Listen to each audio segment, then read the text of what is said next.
Hay historias que atraviesan los siglos no porque estén escritas en piedra, sino porque se graban en el alma. Esta es una de esas.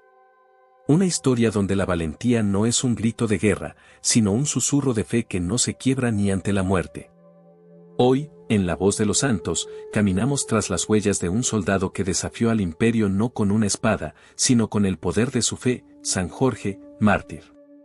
No sabemos con certeza el día en que nació, pero las crónicas lo sitúan hacia finales del siglo III, probablemente entre los años 275 y 280, en la región de Capadocia, lo que hoy sería parte de Turquía.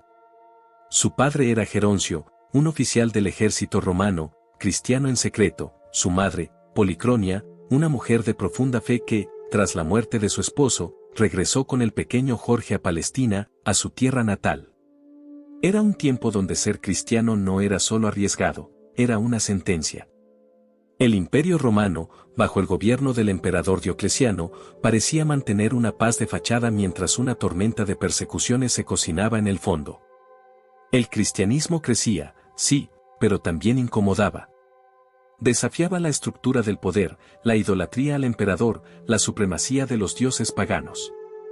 Y ahí, en ese caldo hirviente de política, misticismo y sangre, creció Jorge. Desde joven mostró cualidades excepcionales. No solo era ágil y fuerte, virtudes apreciadas por cualquier legionario, sino también sereno, justo, y con una inteligencia que lo hacía destacar entre los suyos. Ingresó en el ejército romano, como lo había hecho su padre, y fue ascendiendo rápidamente. Se dice que llegó al rango de tribuno, e incluso formó parte de la guardia personal del propio emperador Diocleciano.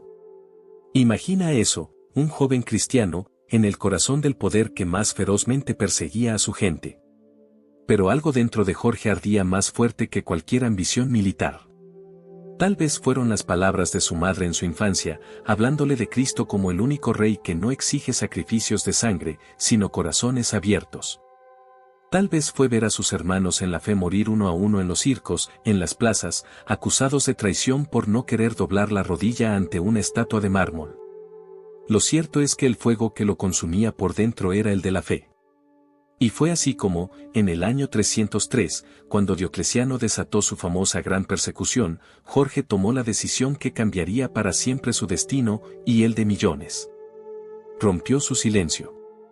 Imagina por un momento el escenario, en el Palacio Imperial, se publica un edicto que ordena la destrucción de las iglesias, la quema de los libros sagrados, la tortura de los cristianos hasta que renuncien o mueran.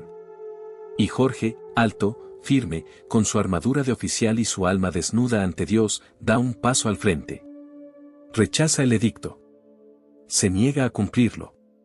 No solo eso, lo desafía públicamente. Muchos dicen que vendió todas sus posesiones y las repartió entre los pobres, como un símbolo de que su lealtad no era con César, sino con Cristo. Y luego, con la frente en alto, se presentó ante el emperador y declaró su fe sin rodeos. ¿Te imaginas el silencio que cayó en esa sala? Un tribuno romano, uno de los suyos, negando los dioses del imperio y proclamando a Cristo como el único rey. Diocleciano, sorprendido, intentó persuadirlo. No lo quería perder.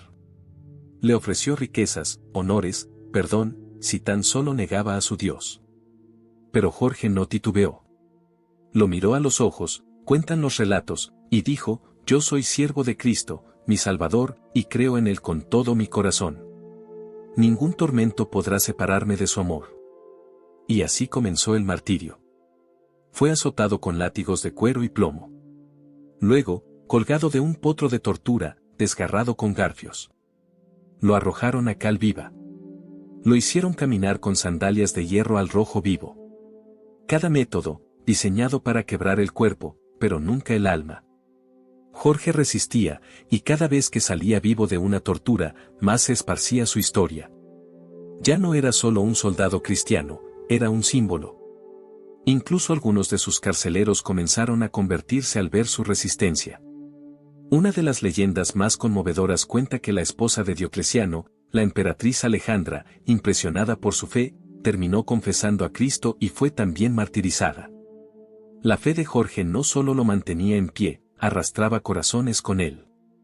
Y aunque el cuerpo de Jorge estaba ya quebrado, el espíritu seguía entero. No rogó piedad. No renegó de su fe. Sabía que el final era inevitable, pero también sabía que no sería el fin. Finalmente, Diocleciano ordenó su ejecución. Lo decapitaron públicamente, y así, el 23 de abril del año 303, Jorge entregó su vida.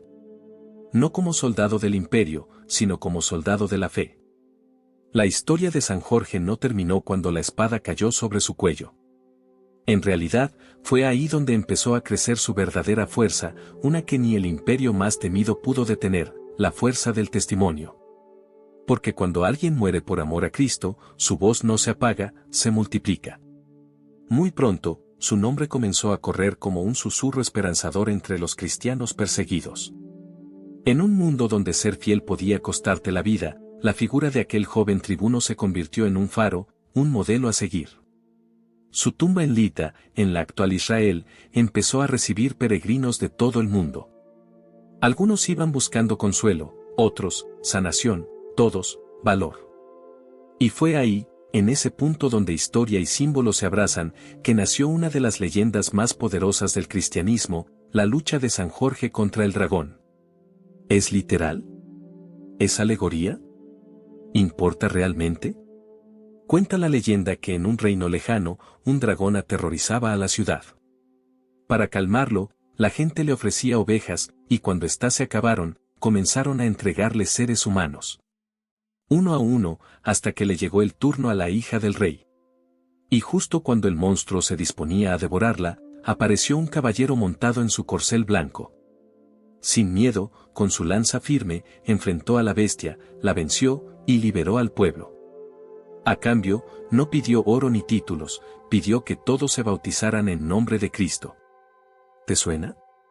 La imagen es poderosa, porque representa la lucha espiritual que Jorge libró en vida. El dragón no es solo una criatura fantástica, es la persecución, el miedo, el mal que amenaza lo justo. Y Jorge, con su fe como lanza, le planta cara sin retroceder. Esa imagen se volvió símbolo universal de resistencia espiritual. Y así, San Jorge se convirtió en el caballero eterno de la fe. En el siglo V ya había iglesias dedicadas a él en Oriente Medio, África y Europa. Cuando las cruzadas comenzaron siglos después, los caballeros llevaban su cruz roja sobre fondo blanco, símbolo que hasta hoy se asocia con él, como emblema de su causa. Era el protector de quienes partían al peligro, el intercesor de los que no podían huir del combate. En Inglaterra, San Jorge fue declarado santo patrono nacional en el siglo XIV por el rey Eduardo III. Y no solo allí, es patrón de Portugal, Georgia, que incluso lleva su nombre, Etiopía, Cataluña y decenas de otras regiones. Su culto cruzó fronteras y siglos, uniendo a pueblos tan distintos bajo un mismo símbolo de valor sagrado. Pero más allá de los estandartes y las iglesias, el verdadero legado de San Jorge está en su mensaje. No se trata de matar dragones mitológicos. Se trata de vencer los dragones de la injusticia, la cobardía, el egoísmo, el odio. Cada vez que eliges decir la verdad aunque duela, cuando defiendes tu fe aunque estés solo, cuando proteges a alguien que no puede defenderse, estás siguiendo los pasos del mártir. La Iglesia Católica reconoció oficialmente su culto desde muy temprano, aunque su canonización formal como la conocemos hoy no siguió el proceso actual, porque simplemente no existía en aquellos tiempos. San Jorge es lo que llamamos un santo de culto antiguo, cuya santidad fue reconocida por la tradición viva de la Iglesia, sostenida por siglos de veneración. Su fiesta, el 23 de abril, se celebra en todo el mundo, a menudo con procesiones, ferias, y en algunos lugares, con la entrega de rosas rojas, recordando la sangre derramada por amor. En Cataluña, por ejemplo, es costumbre regalar una rosa y un libro ese día, un gesto hermoso que une el amor con la cultura, inspirado por este santo que venció al dragón. Pero tal vez lo más potente de su historia es lo que nos deja como pregunta. No una lección cerrada, sino un llamado a mirarnos por dentro. ¿A qué dragones le temes tú? Porque todos tenemos uno. Tal vez no escupe fuego, pero susurra mentiras al oído, no puedes, mejor cállate, quédate cómodo. Y como Jorge, tenemos que decidir. Nos arrodillamos ante el miedo, o lo enfrentamos con el estandarte de lo que creemos. Jorge no fue perfecto. Fue humano. Pero lo que lo hizo santo fue su decisión radical de no negar la verdad que lo habitaba. No negoció su fe por un cargo ni por una vida fácil. Y eso, en un mundo donde todo parece tener precio, es un acto revolucionario. Por eso, su voz aún resuena. No como un grito de guerra, sino como una canción de coraje, una invitación a vivir con integridad, a creer que lo bueno vale la pena, aunque duela, aunque cueste. Porque los santos no son leyendas del pasado.